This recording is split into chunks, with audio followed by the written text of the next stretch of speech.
You're 22 years old, and you open your banking app. The number staring back at you is $612.40. Your friends are already planning another weekend trip that's going to cost you close to $250 if you go. Your car has been making a grinding noise for 2 weeks that you've been pretending not to hear.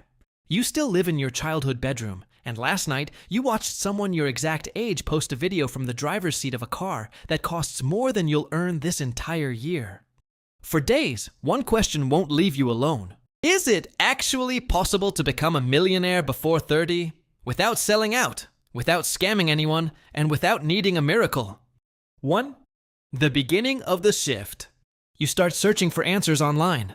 Videos, articles, podcasts, and one phrase keeps showing up everywhere. Compound interest? One night you sit down with your laptop and start running numbers. You open a compound interest calculator and start testing scenarios. If you invest $400 a month starting today, at an average return of 8% a year, you'd hit $1 million somewhere around age 60. 60? That's not what you had in mind. So you try another number, $600 a month. The million shows up closer to 54. Still far away, and with your current paycheck of around $1,400 a month, there's no realistic way to push that number much higher. You realize something uncomfortable. If you actually want to build wealth fast, investing alone isn't going to get you there. You need to earn more. Significantly more. You keep digging. You open YouTube and search how to make more money, and instantly you're flooded with options that all sound a little too good. Dropshipping, day trading, online courses that promise to teach you a system. 3 hours later, you've got 11 browser tabs open, a spreadsheet full of half-formed ideas, and a headache. And then, somewhere in the middle of all that noise, one video stops you cold. Stop looking for the perfect business model. Find a real problem people are already willing to pay to solve, and go solve it. That's simple. You start thinking. What problems do people actually have? What would they pay for? You write ideas down, cross most of them out, write more, and nothing quite clicks. If anything, you feel further from an answer than when you started. 2. The first real steps. A few days later, one of those generic videos shows up in your feed, the kind you usually scroll without thinking. But something in this one lands differently. There's a line in it that stings a little, because you know exactly who it's describing. You! You realize you need to actually start moving, even without a finished business idea. So you decide there's one thing you can do right now. Invest. You spend an evening comparing options, reading about index funds, learning about letting time do the heavy lifting instead of trying to pick winners.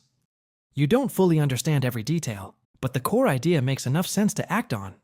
You open your banking app, set up an automatic transfer, $600 on the first of every month, straight into an index fund. Gone before you can second guess it. On your income, that's close to half of everything you bring home, and it hurts. You'll be living on roughly $800 a month for everything else. You hit confirm before the fear talks you out of it. Done. Your friends think you've lost it. We're only young once, they tell you. What's the point of money if you never enjoy it? You don't argue. You just smile and stay quiet about the plan. A few weeks later, at a family dinner, someone makes an offhand comment. The kind of thing that gets forgotten in 5 minutes by everyone else at the table. But you don't forget it. A small, everyday annoyance someone mentions without thinking twice suddenly clicks into place in your head. I actually know how to fix that. And people would probably pay for it. That same night, you create a profile on a freelance platform. It takes way longer than expected because you don't know how to describe what you offer, and you go back and forth endlessly on pricing. Price it low to land clients fast? Price it fair and risk looking too expensive for a beginner? You land on a number. You have no idea if it's right, but it's a number. You publish the listing and wait. 3. The moment of truth. 1 week passes. Nothing. You check your profile 3 or 4 times a day, just in case. You tweak things here and there. Swap out a photo. Rewrite the description for the 5th time. 2 more weeks pass. Still nothing. You start to wonder if the idea was ever any good.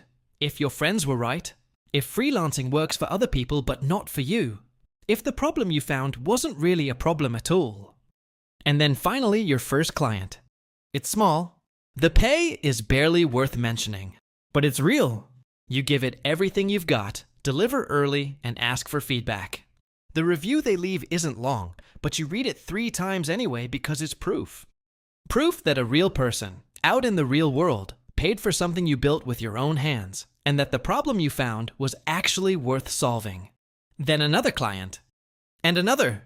You're working nights and weekends on top of your day job. The money is small at first, but the reviews start piling up, and the reviews bring more clients, and more clients give you the confidence to raise your prices, and raising your prices starts attracting better clients. Slowly, quietly, the flywheel starts turning. 4. The next level.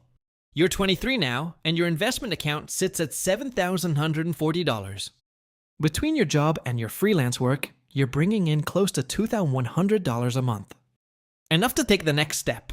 First, you increase your automatic investment from $600 to $900 a month.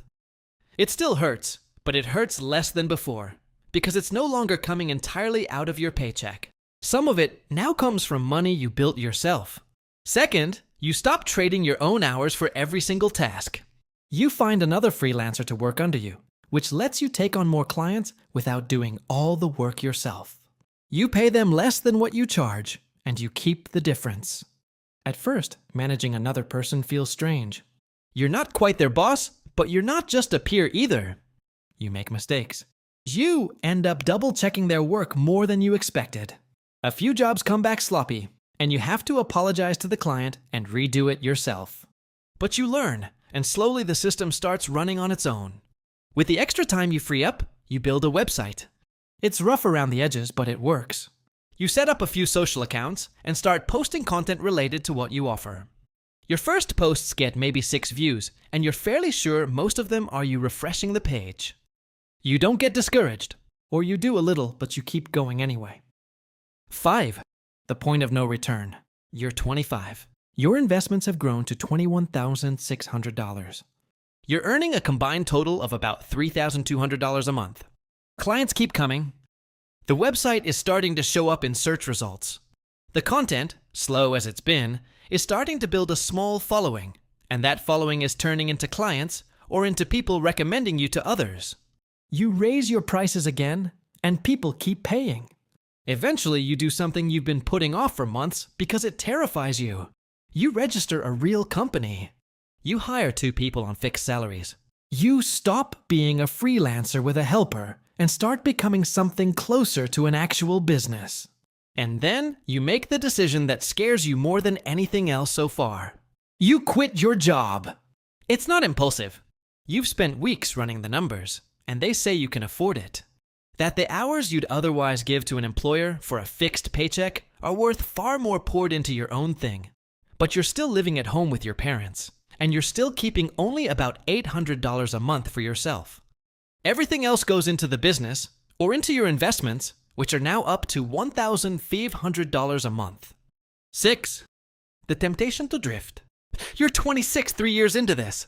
Your investment account has crossed $87,000, but you're still living on $800 a month while your friends fly to Thailand, buy motorcycles, and wear designer clothes. You start to feel strange about it. Like you're being cheap. Like you're missing out on your 20s. You go out with your friends one night, and they order a 5th round of cocktails at $12 each. You order water. Someone notices and jokes, "Are you really that broke?" You smile and say nothing. They have no idea your net worth is already higher than everyone at that table combined. The temptation is enormous to explain, to prove you're not struggling, to spend a little just to fit in. But you bite your tongue, because you understand something most people never do. A real millionaire doesn't need anyone's approval. You repeat a quiet promise to yourself. Live on almost nothing now, so you can live like a millionaire for the rest of your life. This year your business explodes. Clients stop trickling in one at a time and start arriving in waves. You have a wait list. Your prices keep climbing and people keep paying them. You hire more staff, the team grows, and the numbers on your spreadsheet at the end of each month start looking almost fictional. Personally, after expenses, salaries, and taxes, you're clearing more than $18,000 a month. $18,000 a month, and you're still living with your parents, still driving the same car with the same grinding noise. From the outside, it looks insane. Honestly, from the inside, some nights it feels insane too. You open your banking app just to look, and you realize you could buy a new car tomorrow and barely notice the difference. That you could move into a nice apartment on your own and it would still be perfectly sustainable. That you could say yes to your friends this weekend, and the next, and the one after that. But you have a plan, and you know exactly what number you're working toward, and exactly when you're going to let yourself ease off. So you keep holding the line. 7. The day you get there, you're 29. You're staring at your phone, and for a second, the number genuinely doesn't compute. In $400. You read it twice, then a third time.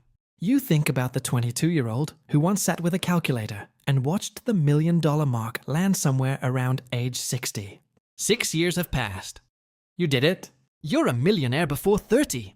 Your business now brings in over $34,000 a month on its own, running like a machine. You've spent months looking for the right person to eventually take over day-to-day operations. Someone you genuinely trust. Someone who will run it like it's theirs.